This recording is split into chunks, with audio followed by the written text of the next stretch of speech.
మంగళగిరి నగరం చుట్టూ ప్రభుత్వ కార్యాలయాల ఏర్పాటు అనేటువంటిది రోజు రోజుకు బాగా పెరుగుతుంది.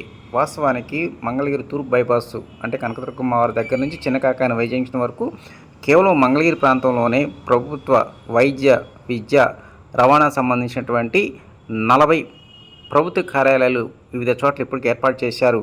తాజాగా మంగళగిరి బైపాస్ రోడ్డు అంటే కాలేజీ కమిషనరేట్ కార్యాలయం ప్రక్కనే పాఠశాల విద్యకు సంబంధించి ఎంతో కీలకమైనటువంటి ప్రభుత్వ కార్యాలయాన్ని ఏర్పాటు చేయబోతున్నారు. వచ్చే నెల నుంచి ఈ ఆఫీసు నుంచే ఈ పాఠశాల విద్య అనేటువంటిది కార్యకలాపాలు నిర్వహించడం జరుగుతుందని అధికారులు తెలియజేశారు.